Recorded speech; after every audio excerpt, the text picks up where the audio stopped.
बढ़िया हुआ। उसमें एक लड़के पर प्रभाव पड़ा। क्या प्रभाव पड़ा? उसने बक्सर वाली कथा सुनी हुई थी।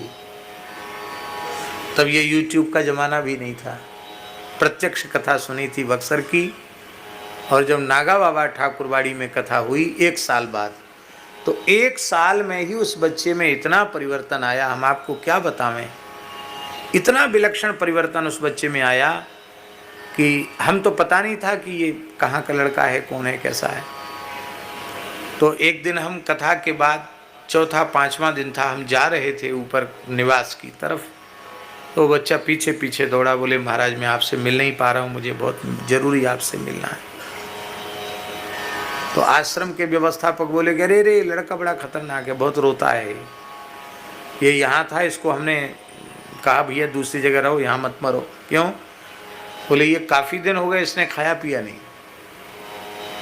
दुबला पतला है, इसने भोजन नहीं किया। तो हमको और करुणा आई कि इसने भोजन क्यों नहीं किया भाई।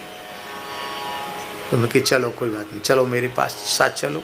कमरे में गया तो फूट फूट कर रोने लगा। मैंने कहा भाई का दुख क्या है तुमको? रो करके एक ही बात उसने कही। हम अकेले थे, वो और हम 2 ही थे, तीसरा नहीं था। एक ही बात कही कि अब एक क्षण मुझे जीवित नहीं रहा जाता है, किसी भी प्रकार से श्री कृष्ण का मुझे दर्शन करा दो।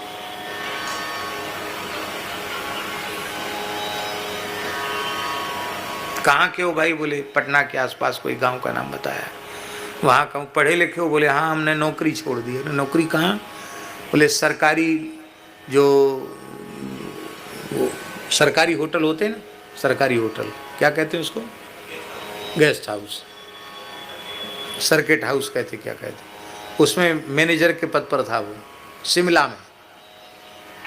तो बोले नौकरी हमने छोड़ दी, आपकी कथा सुनी और अब मैं क्या साधन क्या करते हो? बोले द्वादशाक्षर मंत्र का जप करता हूँ।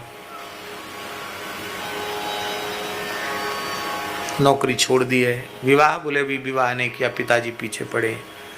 नौकरी छोड़ने से पिताजी बड़े नाराज हैं। कहाँ रहते? बोले खेत पे रहता हूँ, केवल भजन करता हूँ। तो भोजन क्यों नहीं किया? बोले क्या करें, मेरे भीतर कुछ जा ही नहीं रहा है, मैं बहुत विकल हूँ।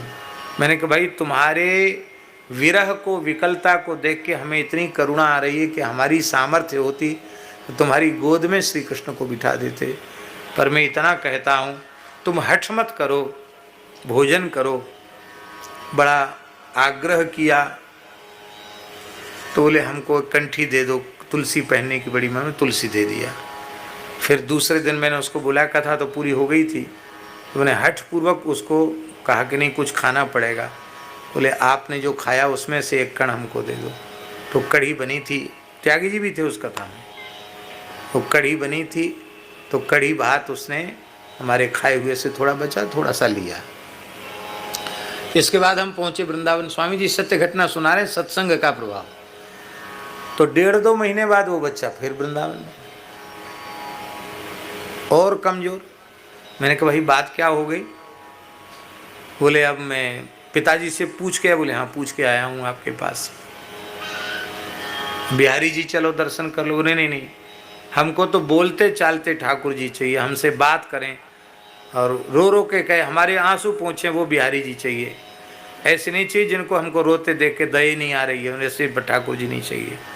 मंदिर में बिहारी जी का दर्शन नहीं करना, हमको तो ऐसे बिहारी जी चाहिए जो हमारे आंसू पहुँचे। मलुक पीठ उस समय स्वामी जी बहुत बना नहीं था, थोड़ा खंडहर जैसा पड़ा था, टीन सेट में उसका आसन था। तो गंगादास जी उस समय सेवा में थे, व्यवस्था में थे। गंगादास जी ने कहा महाराज जी, गुरु जी आप भी ऐसे ऐसे लोगों को ले आते हो, पता नहीं अब ये मर जाएगा, ये खाता पीता तो कुछ है नहीं, कई दिन हो गया, ये रोता रहता है, मर जाएगा तो स्थान की बदनामी होगी कि नया लड़का पता नहीं कैसे मर गया। मैं उसको समझाया, वो माना नहीं, माना तो नहीं, और उसने घोषणा और कर दी कि अभी तो मैं पानी पी रहा हूँ, आज से मेरा पानी भी बंद, पानी भी नहीं पीऊंगा। तो मैंने कहा भैया फिर तुम कहीं दूसरी जगह चले जाओ। बोले नहीं आपको छोड़ के भी कहीं नहीं जाऊँगा। मेरे लिए अच्छी आफत पड़ी, छोड़ के जाएगा नहीं, पानी भी पिएगा नहीं। कि चलो भगवान मंगल करेंगे, ऐसी इसकी विकलता है तो कुछ न कुछ इसके ऊपर कृपा होगी। द्वारकेश धाम में गौड़ जी, राम कुमार जी गौड़ की कथा पूरी हुई थी। कथा में भी नहीं जाता था, केवल जप करता और रोता था। पानी छोड़ने के तीसरे दिन की घटना है। हम अपने कक्ष में, अभी भी वह कक्ष है जिस कक्ष की घटना है, हम कक्ष में, मध्याह्न का समय था, गर्मी का समय था, हम सो रहे थे, पंखा चल रहा था और वह लड़का तेजी से दौड़ता हुआ मेरे कक्ष में पहुंचा। मेरे पैर को हिलाया, जगाया और नीचे दीनबंधु दास लेटे थे चटाई पर, और आकर उसने कहा कि ठाकुर जी अभी मेरे सामने से भागकर आपके कमरे में आए हैं। मैंने कहा कहाँ हैं? तो बोले ये खड़े, सामने खड़े। कैसे हैं? तो चरण से लेके मोर मुकुट तक संपूर्ण वर्णन किया।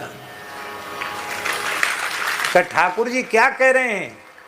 बोले ठाकुर जी करे आओ मेरे हृदय से लग जाओ। ऐसे कह के उसने दीवाल का आलिंगन किया।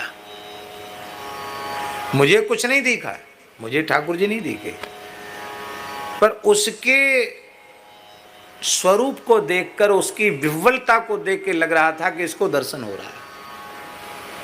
और फिर वो मूर्छित होकर गिर गया, बेहोश होकर गिर गया। हमने आवाज लगाई, जो हमारे निकट सो रहे थे दीनबंधु दास, उठ दीनबंधु उठो उठो उठो। वो उठे ही नहीं, पता नहीं कैसी निद्रा, वो उठा नहीं। फिर मैंने थोड़ा गंगा जल लिया, उसके मुख में गंगा जल दिया। मैंने कहा कहीं गर्मी न चढ़ गई, वो पानी नहीं पी रहा है। मैंने कहा क्या हो गया तुमको? तो चरणों में सिर रख करके अत्यंत प्रसन्नता पूर्वक कहा कि मैं जो चाहता था वो हो गया। श्री कृष्ण ने मुझे हृदय से लगा लिया, मेरा काम पूरा हुआ। मैंने कहा अब तो रहो यहाँ। बोले नहीं, अब हमारा काम हो गया। कहाँ जाओगे? बोले अब मेरा मन है कि मैं हिमालय की ओर जाऊँगा, उत्तराखंड की ओर जाऊँगा। कहाँ रहोगे? बोले जहाँ कोई मनुष्य ना हो, ना हम किसी को देखें ना कोई हमें देखे, वहाँ रहूँगा। मुझे आशीर्वाद दीजिए, मैं जा रहा हूँ। तो हमने कहा वहाँ ठंड है, कुछ कपड़ा ले लो। तो कहता न कपड़े की ज़रूरत है न पैसे की ज़रूरत है, आप दोनों हाथ सिर पे रख दो।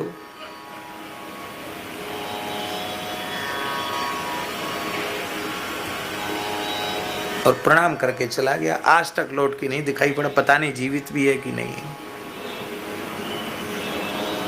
व्याकुलता से तीसरे दिन भगवत प्राप्ति होते हुए देखी। केवल 2 बार कथा सुनने की महिमा।